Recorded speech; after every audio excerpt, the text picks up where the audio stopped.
Hey everybody, Ryan here from Android Coliseum. Got a brand new device here from Google in-house to unbox, and I'm looking forward to trying it out.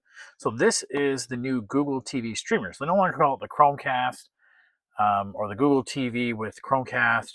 This is the Google TV streamers. So not super excited about having that little device next to my TV.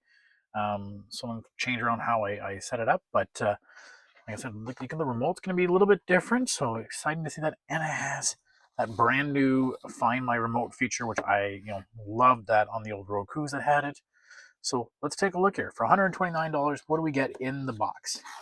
So this is going to be more expensive than your typical Chromecast ones that have been out. Like, I think I bought my last one of these for like $79 or $70 even with that. Okay, so they really make a big deal out of like less excess packaging, but you would think that would have, I feel like I pulled it out upside down. Oh, that's kind of weird kind of packaging. It feels like a TV tray. Maybe that's what they're going for. Okay, so great. They use USB-C, so no worrying about having to have a special barrel connector for it. I wonder if I could connect it to the back of the TV for power. Like, is this little doohickey going to be enough, or can I plug it into the back? So let's take a look at this part here. So this is nice and small. It looks like the base almost to like one of the Google Nest hubs. It's got a little bit of rubber here, so it's not going to slide around. HDMI, USB-C, Ethernet, and that's like your Find My Remote button. That's cool.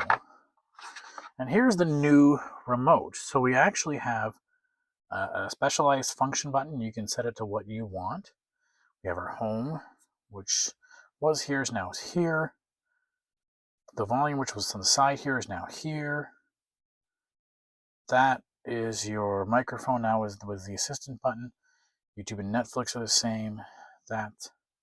So a little bit of a revamping, I would have moved the mute up there or something, but a little bit taller, but that's okay. And yeah, looking forward to trying this out. Okay, so I'll play around with it. I'll let you guys have any questions. Please feel free to ask away. Thanks so much.